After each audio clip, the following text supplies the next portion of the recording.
Shalom, Barakatah. This is High Priest Kahalal, Love the Law, also known as Kalvon Israel, back with another video lesson, giving all praises, honor, power, glory, dominion, majesty, reverence, blessings, worship, love, and admiration to the Most High, Yahweh, and Yahweh only.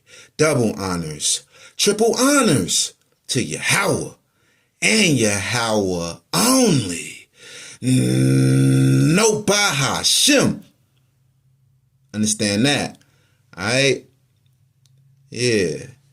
Now, the title of today's video lesson is How the Truth Destroys Christianity and Hebrewanity. The book of Zechariah explained. This is how the truth destroys Christianity and Hebrewanity. The book of Zechariah explained. This is also a part of the Korayash defense. Jot this down, take notes. This is where the Christian lights and the Christians, they are going to be taking you and be like, who is that in the scriptures? You know what I'm saying? How y'all doing out there, YLZ? Y'all know it's YLZ to the saints are free. Yeah. Stay stumped down for your how stand tall in the law.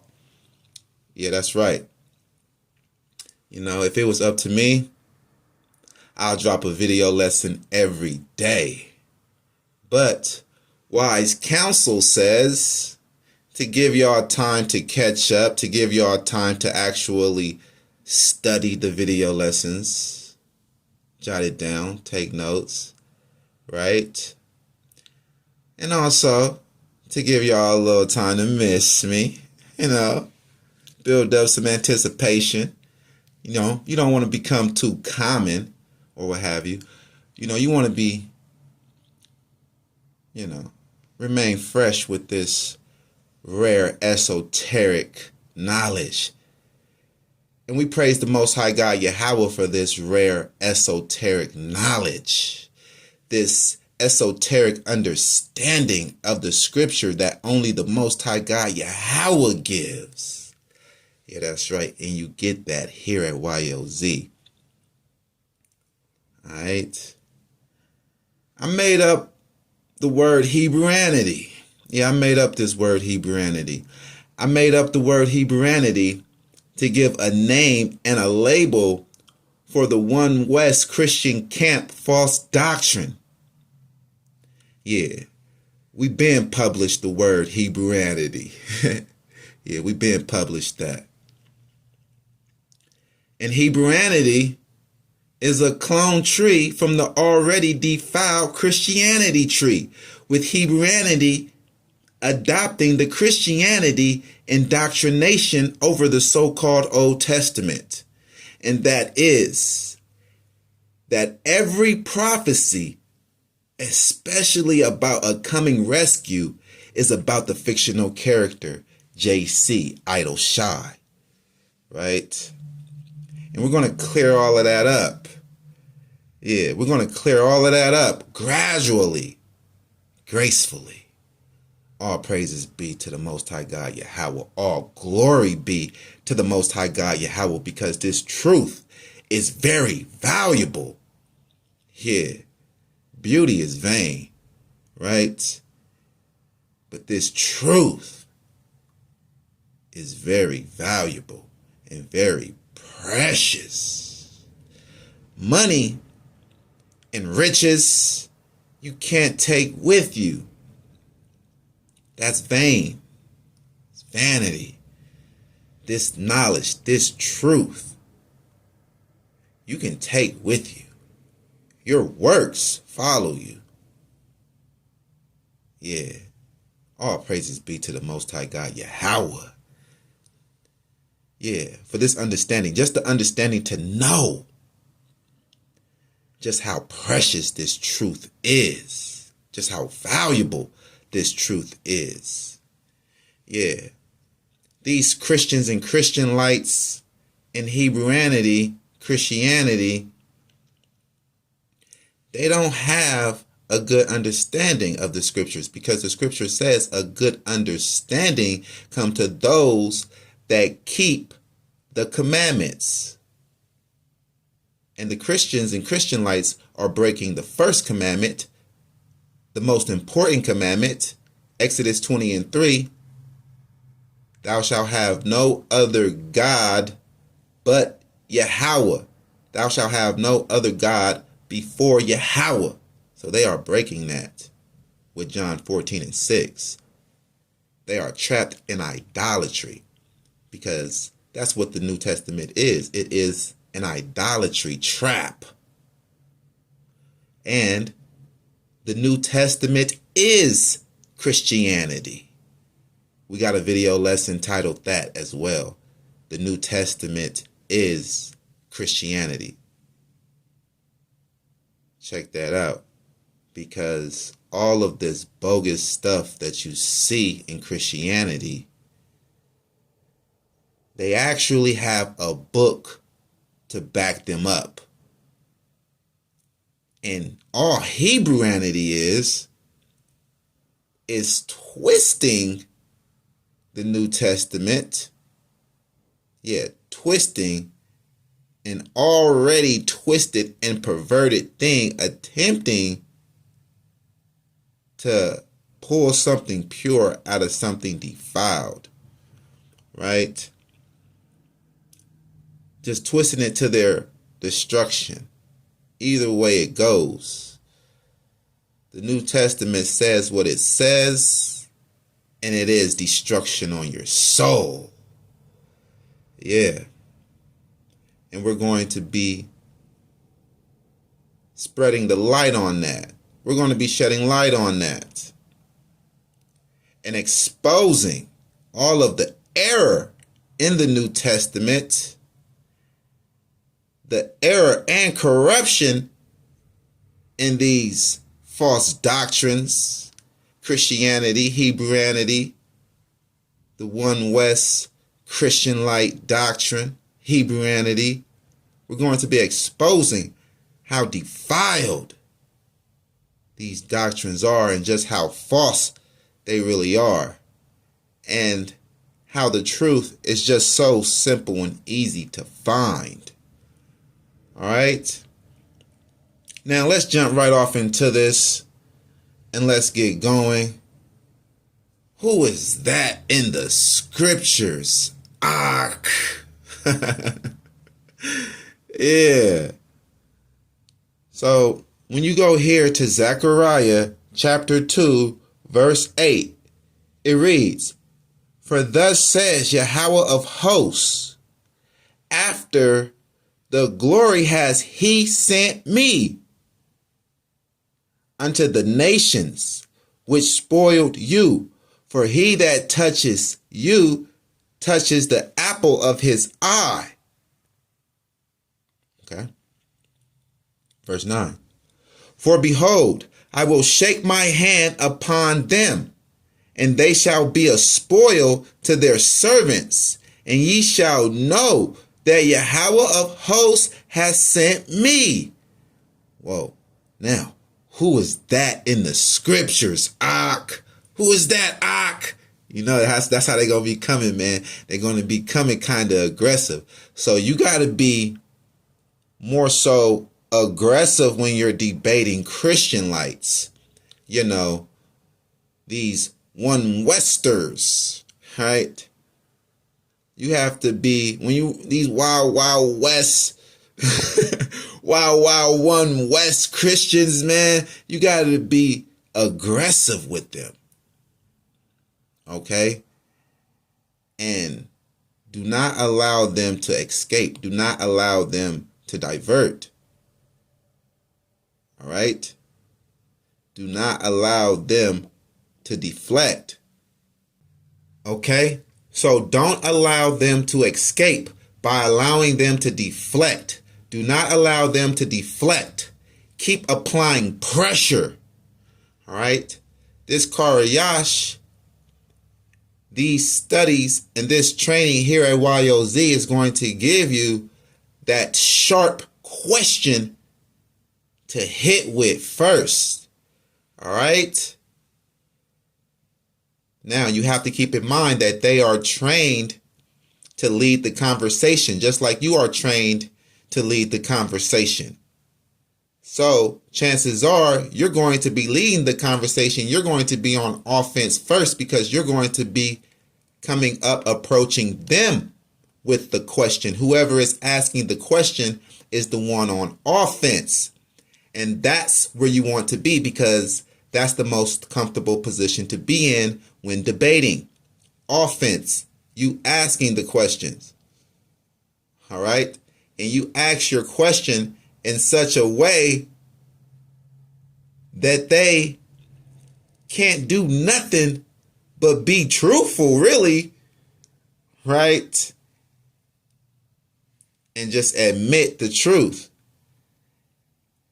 And with this question and these scriptures that you learned from studying with YOZ, you're going to know that just this one question, just this one passage, this one scripture is so sharp, and the way you ask the question is so sharp, they can't do nothing but deflect, or allow them to deflect, but point out to them that they are cut.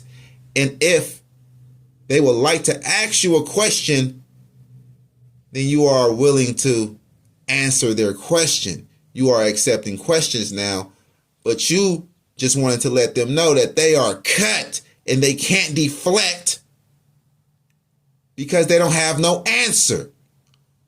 That's what they try to do. They try to play dumb and deflect when they don't have the answer, because the only answer is the right answer.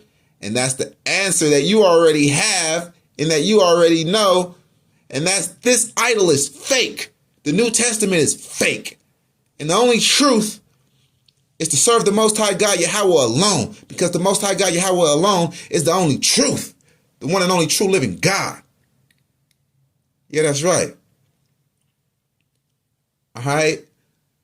So they ask you a question and they're going to take you to somewhere in the Old Testament and be like, who is this in the scriptures? Right? So you're going to be so well versed.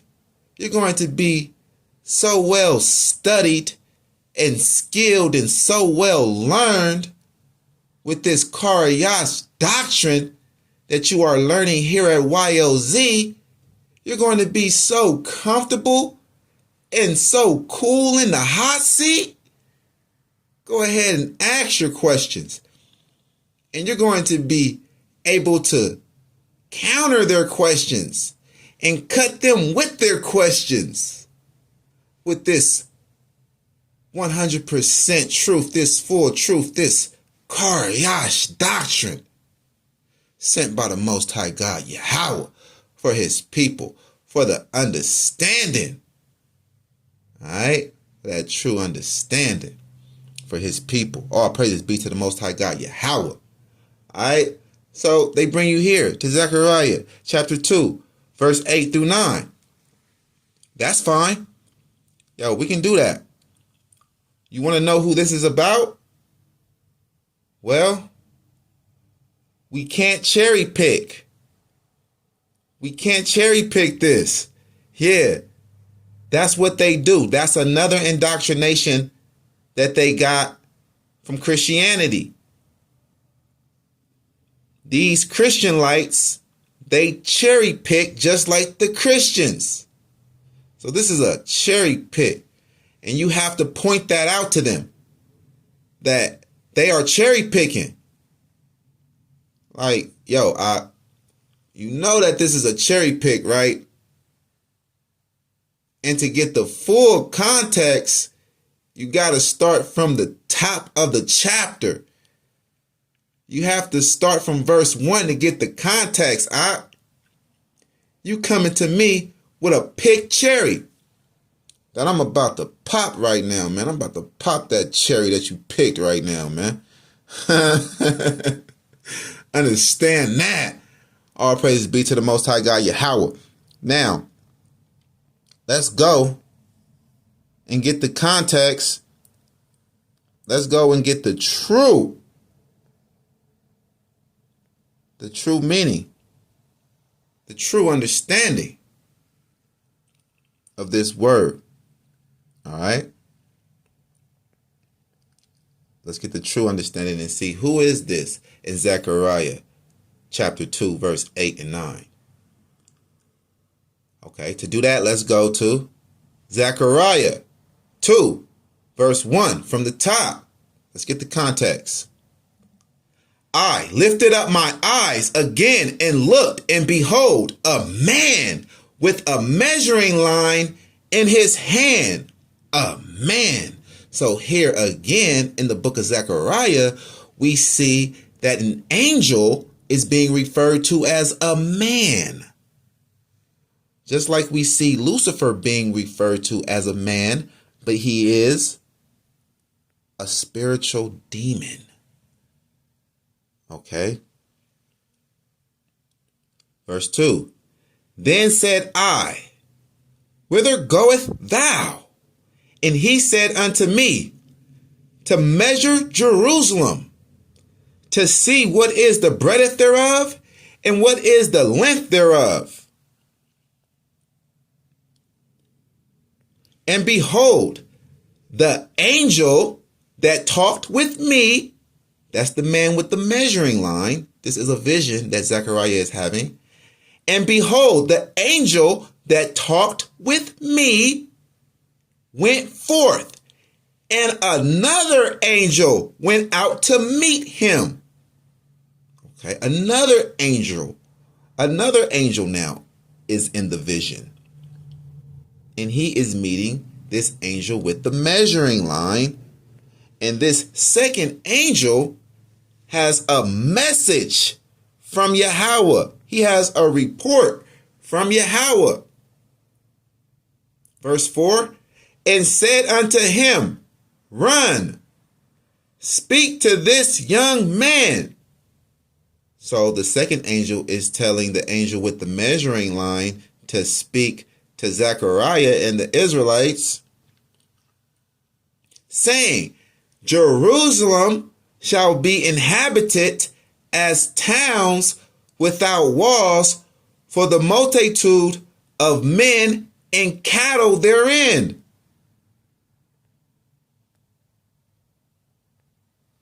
For I, saith Yahweh. Okay, so this angel, he says, I am saying Yahweh is saying this. For I, saith Yahweh, will be unto her a wall of fire round about, and will be the glory in the midst of her. So Yahweh will be the glory in the midst of us. Ho, ho, come forth and flee from the land of the north, says Yahweh. For I have spread you abroad as the four winds of heaven, saith Yahweh. Deliver thyself, O Zion, that dwelleth with the daughter of Babylon. For thus says Yahweh of hosts, after the glory has he sent me unto the nations which spoiled you. So who is that me? After the glory has he sent me. That me is Yahweh. Who is that he that sent Yahweh? That he is Jerusalem. The 1/3 Israelites praying to Yahweh, prophesying, right? Crying about the wickedness that is going on here in the land. After the glory has he sent me. Come get your glory, Yahweh, and save us. After the glory has he sent me. The he is Jerusalem. All right. After the glory has he sent me unto the nations which spoiled you. That's what we're telling Yahweh, to overthrow these wicked nations that overpowered us because of our sins. Okay? And here's what the angel is saying on his own. For he that touches you touches the apple of his eye. Remember, note that. That is not the words of Yahweh. That's the words of this angel. Just clarifying it, clearing it up, just so that it's confirmed. For he that touches you touches the apple of his eye.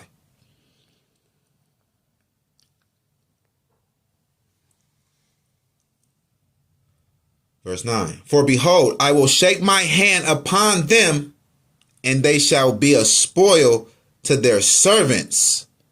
For behold, I will shake my hand upon them, and they shall be a spoil to their servants. So the Most High God, this is what the Most High God is saying. For behold, I will shake my hand upon them, and they shall be a spoil to their servants. So he's going to shake his hand upon the nations. And since we are now these nations' servants, they are going to be our servants when the Most High God shake his hand upon them. That is what this is saying. And they shall be a spoil to their servants. We are going to spoil them. Right?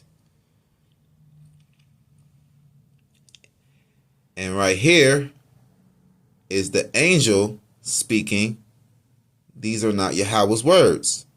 And ye shall know that Yahweh of hosts has sent me. Yeah. With this report. This angel is sent with a report, with a message from Yahweh. Not sent to be our savior, but we will know that Zechariah vision is true of Yahweh coming to save us, right? We will know that this angel is telling the truth in Zechariah's vision when Yahweh come and save us. And ye shall know that Yahweh has sent me with this report. All right. Let's continue on. Finish off the chapter. Sing and rejoice, O daughter of Zion, for lo, I come, and I will dwell in the midst of thee, says Yahweh. Yeah, Yahweh will dwell in the midst of us. And many nations shall be joined to Yahweh in that day, and shall be my people, and I will dwell in the midst of you. And you shall know that Yahweh of hosts has sent me unto you. Yeah, in this day you will know that Yahweh has sent this angel with this message to the Israelites.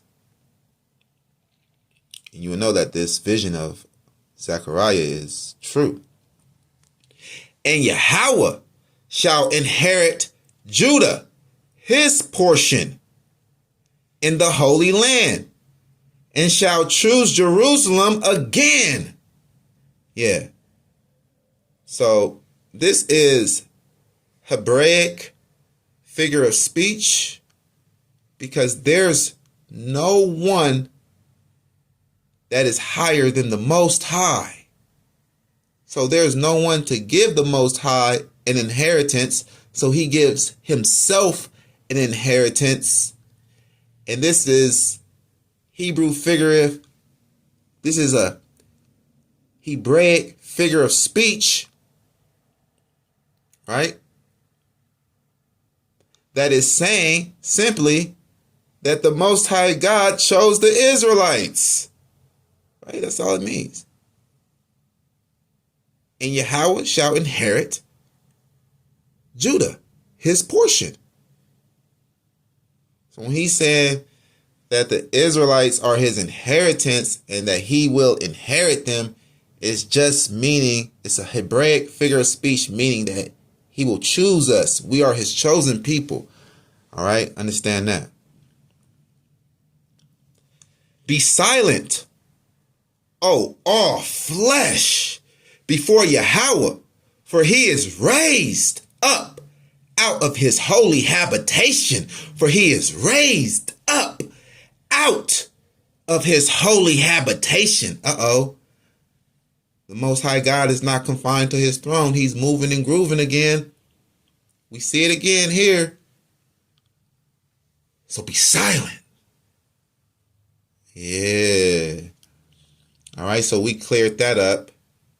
And we see that that is an angel that is coming with a report. Not coming to save us. This angel is coming with that report that Yahweh will save us. Right? All praises be to the Most High God, Yahweh. All praises be to the Most High God, Yahweh alone. Right? And to just confirm it, to seal it, and to certify it, what makes the Karayash so sharp is that we know the New Testament very well, right? And having the New Testament cut itself is the best cuts. So we go to Hebrews 2 and 9.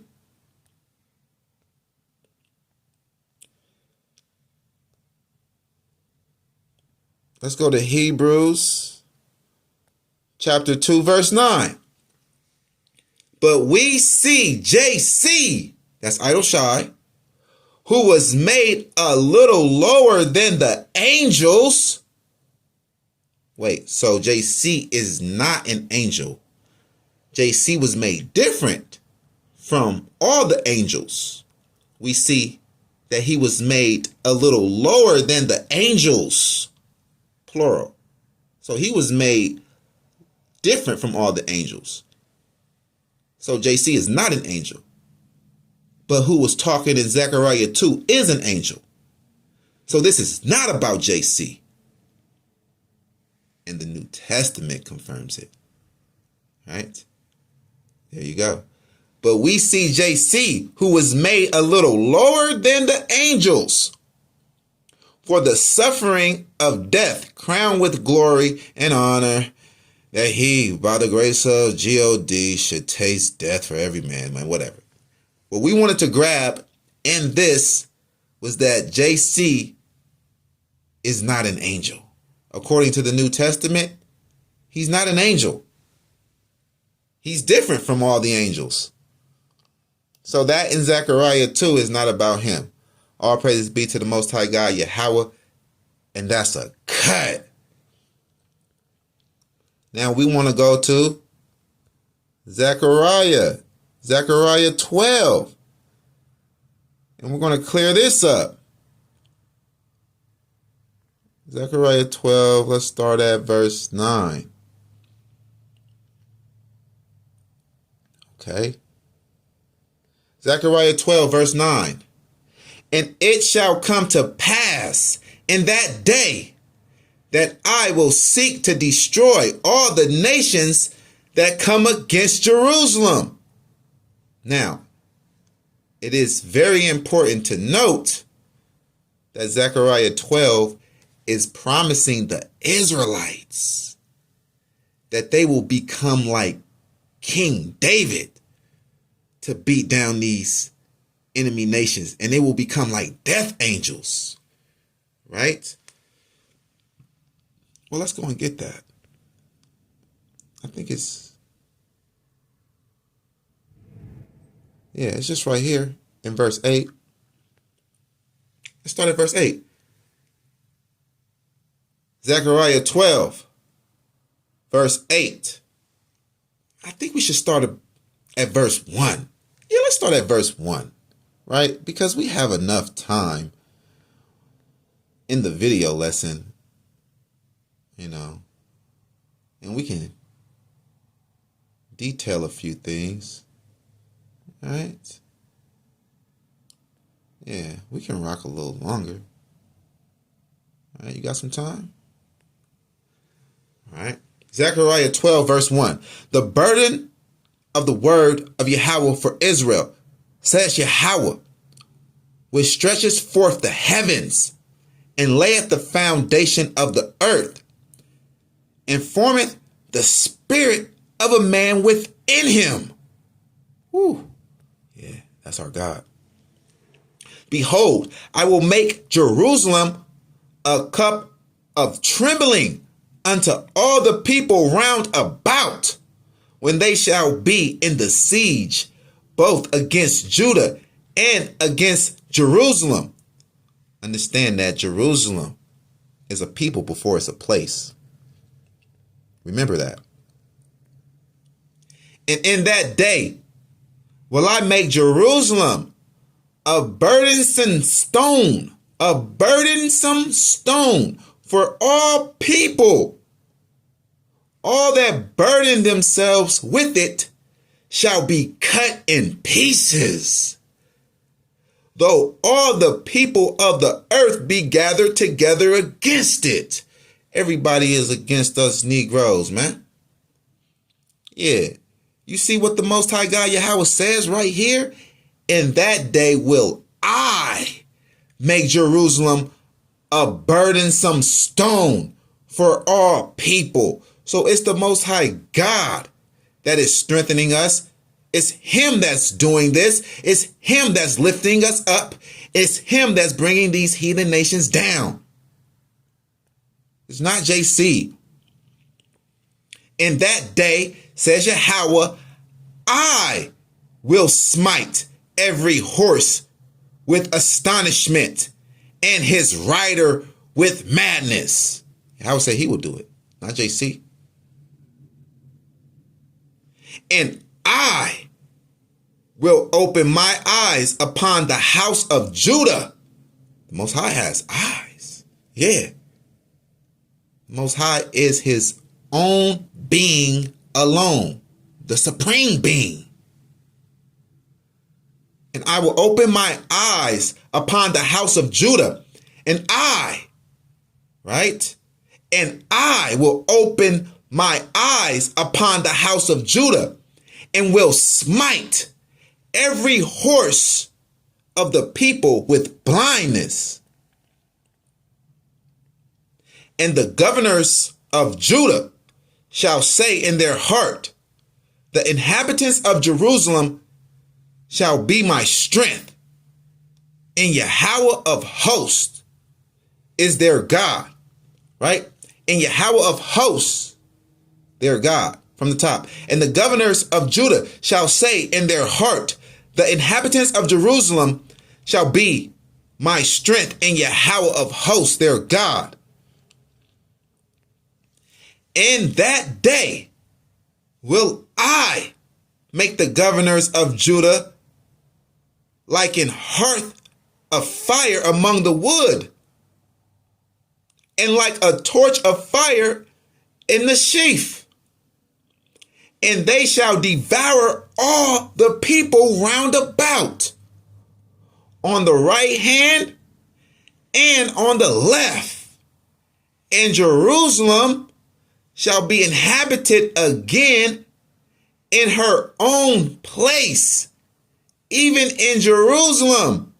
So that lets you know right there that Jerusalem is a people before it's a place. It says, and Jerusalem shall be inhabited again in her own place, even in Jerusalem.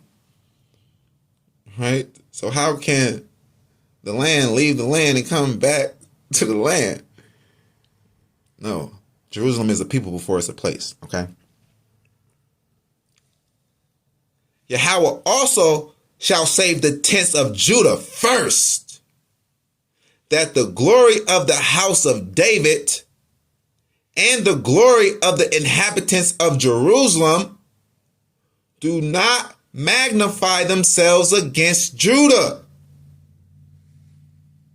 That's right, man. And this also means Southern Kingdom, because Southern Kingdom is called the kingdom of Judah. That consists of Benjamin, Levi, and of course, Judah. In that day shall Yahweh defend the inhabitants of Judah. Salakiah, from the top. In that day shall Yahweh defend the inhabitants of Jerusalem, and he that is feeble among them at that day shall be as David, and the house of David shall be as God, as the angel of Yahweh before them. Ooh, wait. So the Most High God is going to supercharge the Israelites to be their own saviors. Like in the book of Obadiah, it says saviors, plural, will come up to judge the mount of Esau, and the kingdom shall be Yahweh's. So what's the need of JC? Exactly. So let's find out who this really is in Zechariah 12. And it shall come to pass in that day that I will seek to destroy all the nations that come against Jerusalem. Who is that I? That's Yahweh, of course. I is singular. It's alone. Yahweh is alone. And it shall come to pass in that day that I will seek to destroy all nations that I will seek to destroy. No. I and my son. No, don't say that. I don't see that. Yahweh Bahashem Adoshai. No, I don't see that.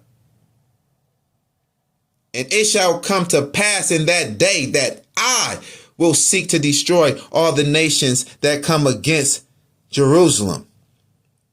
Let's get into it. And I will pour upon the house of David and upon the inhabitants of Jerusalem the spirit of grace and of supplications. Yeah, our mercy comes from Yahweh alone. Yeah, that's right. And they shall look upon me, whom they have pierced. Who is that in the scriptures? You know, when these Christians and Christian lights see the word pierced, they just get all bizarre and, you know, they just twack all out, man. But look, let's give you the proper understanding. And they shall look upon me, whom they have pierced. Who is that me? That me is Yahweh. And they shall look upon Yahweh, whom they have pierced. Pierced, meaning to offend. It's Hebraic figure of speech, right? And they shall look upon me, whom they have pierced. The Brenton Septuagint says mocked. So, offended. Okay? So, the KJV, you have to understand, it was translated from Hebrew into English by Christians that already had a Christian understanding and a Christian indoctrination on their mind. So they are already looking at the scriptures a certain way, right? So the KJV does have a Christian shadowing over it.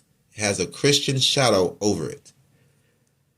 Just like the Greek Septuagint has a Greek shadowing over it. It has a Greek shadow over it because it was translated by the Greeks. These Greeks believe in Greek mythology, right? And the Tanakh, the modern day Hebrew Tanakh, it's translated by the Jewish people. So it has an Amalekite shadow over it. But still in all, the Most High's word is so clear and so deeply embedded in the scriptures that none of those shadows should block your vision from seeing what's really required of you. All praises be to the Most High God, Yahweh. Yes. All right. So, that person that is pierced is Yahweh, the spirit of grace and supplication. All right, from the top. Let's go from the top. And I will pour upon the house of David and upon the inhabitants of Jerusalem the spirit of grace and of supplications, and they shall look upon me whom they have pierced, and they shall mourn for him as one mourneth for his only son. Now, who is that? Because from the beginning, this has been Yahweh speaking. This has been, thus says the Lord. And if this person that is pierced is JC, then this must be JC talking here, because it says, and they shall look upon me whom they have pierced. Okay, so if this person that is pierced here is JC, then it must be JC talking here. And that's what the Christians and Christian lights say, that it is JC talking here, but it's not. Because if it was, then the following line wouldn't go like this. And they shall mourn for him as one mourneth for his only son. If this is JC talking, it should be said, and they shall mourn for me as one mourneth for his only son. But it don't say that. Okay. So the one who is pierced is Yahweh. And they shall mourn for him. Who's the him? That's Jerusalem. That's the 2/3 Israelites that are going to be killed, our family. And they shall mourn for him as one mourneth for his only son, and shall be in bitterness for him, Jerusalem, as one that is in bitterness for his firstborn. The 2/3 Israelites that's going to be cut off and die. And that day shall there be a great mourning in Jerusalem. There you go. Verse 11, it just certifies that the him is Jerusalem. All right. The him that is being mourned for is Jerusalem. It says it right here. In that day shall there be a great mourning in Jerusalem, as the mourning of Hamadariman in the valley of Migdalidan. Okay. And the land shall mourn, every family apart, the family of the house of David apart and their wives apart, the family of the house of Nathan apart and their wives apart. So the whole nation is going to mourn, because our families are going to die. 2/3 are going to be cut off. Everybody didn't mourn for JC. Everybody was voting for JC to get put to death. Right? Isn't that how the fairy tale gospel goes? Right? Give us Barnabas or Barabbas or whatever his name is, man. Whatever. Y'all know how it goes, right? The only king we have is Caesar. Like some real Israelites are going to say that. How dumb is that, man? The only king we got is Caesar. They literally wrote that the high priest in that day said that. The high priest of Israel said, the only king we have is Caesar. And the high priest is supposed to be knowing the scriptures better than anybody. The high priest is supposed to be well versed in the Torah law. So the high priest should know that it's against the law to set a king over you that is not your brother. Come on now, man. Only king we got is Caesar. So in the fairy tale gospel story, the Israelites are not fighting. They are submitting to Rome. But then again, Rome still ramshacked Jerusalem in the 70 CE siege of Jerusalem for what? They wasn't fighting back. They were rendering to Caesar what is Caesar's. See, that's all a lie, man. The New Testament is a lie. The gospel is a lie. Okay? So we see everybody is going to mourn. All the families that remain. Every family apart and their wives apart. That did not happen in the gospel. This is not about JC. In that day, there shall be a fountain open to the house of David and to the inhabitants of Jerusalem for sin and for uncleanness. You see? You see? In that day, Zechariah 12 continue on into Zechariah 13. So y'all have to understand that the prophets that originally wrote these scriptures originally in Paleo Hebrew, they did not write it in chapter form. You know, they did not write it with all of these abbreviations and all of these punctuations. No. They just wrote it and they kept writing. It was the translators and the editors that put the scriptures in chapter form and in verse form. Okay?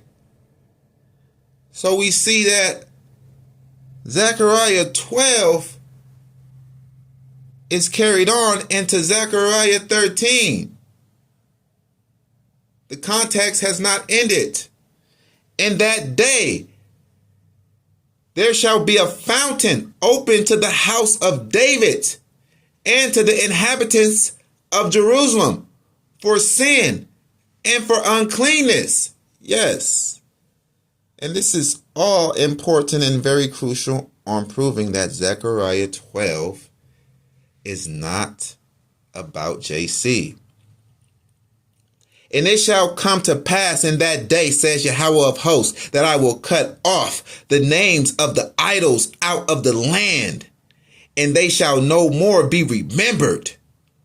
And also I will cause the prophets and the unclean spirits to pass out of the land. All right? Yeah.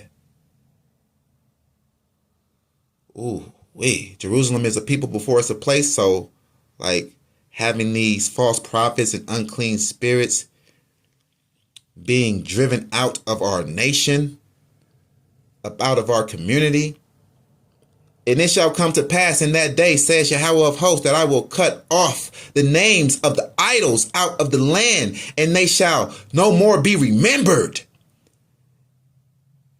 And also I will cause the prophets and the unclean spirit to pass out of the land. So we ain't going to have no more idols, right? So you see that the Most High God here in Zechariah 13, the context is purging the land of false prophets, purging the nation of false prophets. And it shall come to pass that when any shall yet prophesy, then his father and his mother that begat him shall say unto him, thou shalt not live, for thou speakest lies in the name of Yahweh. And his father and his mother that begat him shall thrust him through when he prophesieth. So this is about killing false prophets. in context. Let's read on. And it shall come to pass in that day that the prophets shall be ashamed, every one of his vision, when he has prophesied. Neither shall they wear a rough garment to deceive. Neither shall they wear a rough garment to deceive. Right? Yeah. That's JC, the fictional character. In character. With the rough garment, homeless, acting like a prophet, to deceive, But he shall say, I am no prophet. I am an husbandman. For man taught me to keep cattle from my youth. And one shall say unto him, what are these wounds in thy hands? Then he shall answer, those with which I was wounded in the house of my friends. Now look at this. Look how the Most High God had this written up by his holy prophet.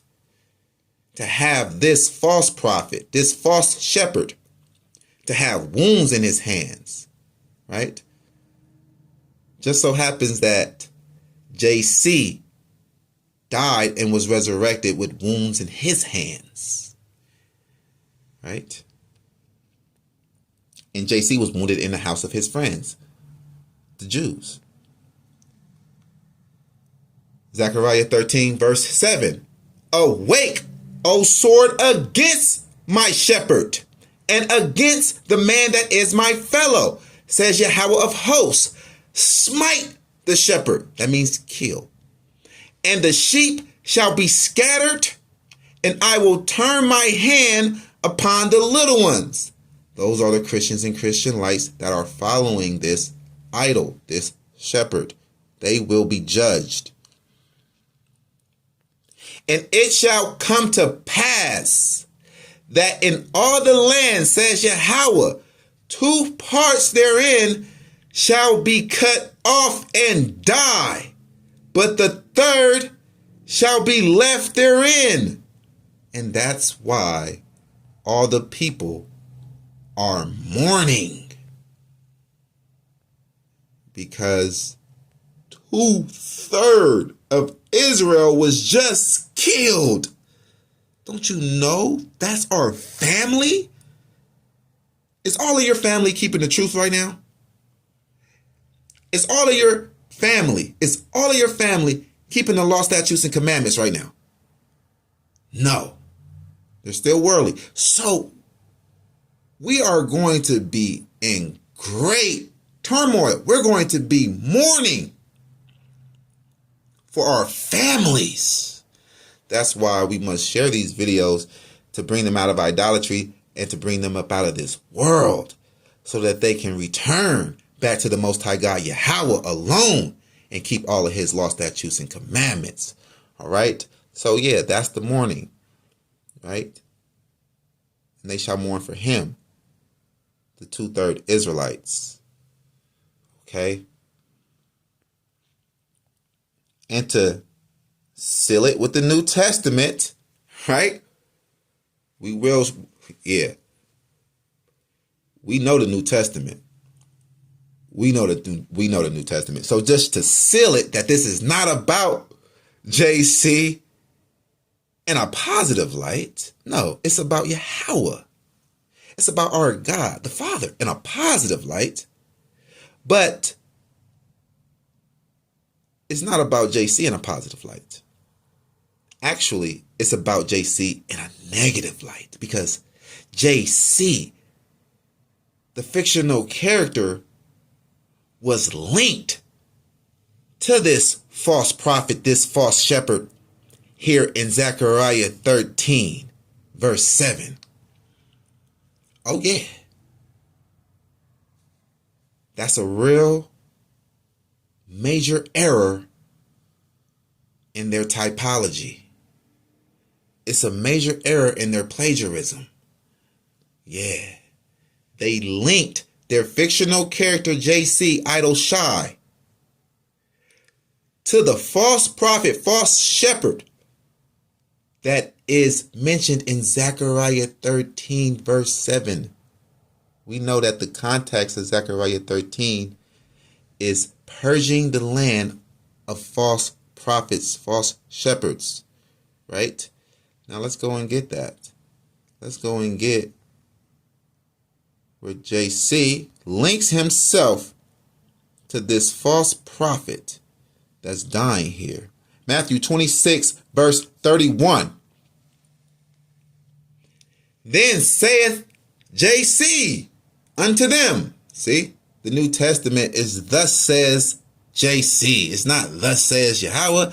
Then saith JC unto them, all ye shall be offended because of me this night. For it is written. Oh, it is written. I will smite the shepherd, and the sheep of the flock shall be scattered abroad. Now, where did we read that at? We just read that in Zechariah 13, verse 7. That's where it's written. And ye shall be offended because of me this night.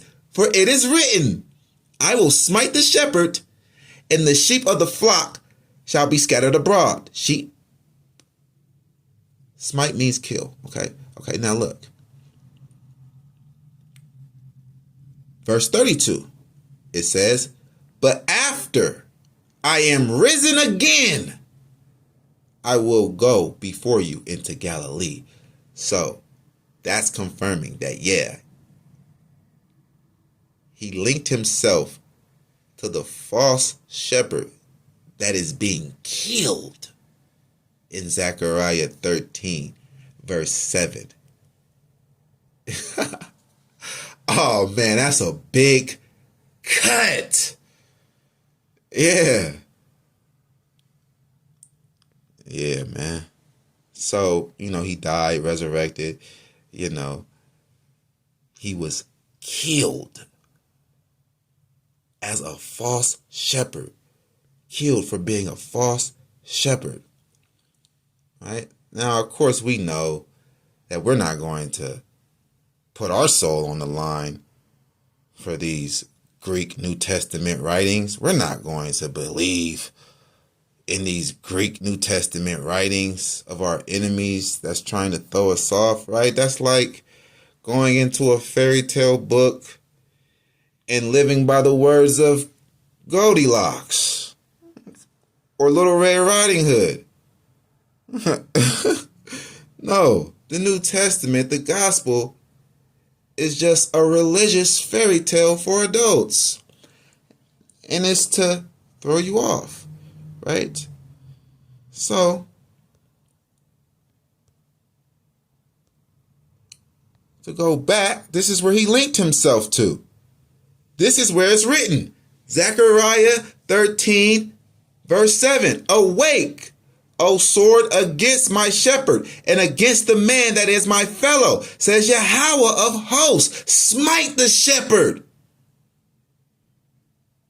and the sheep shall be scattered, and I will turn my hand upon the little ones.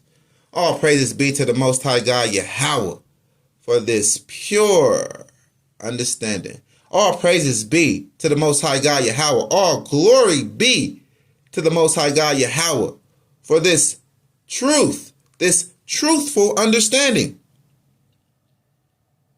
The truth of his word. All praises be to the Most High God, Yahweh.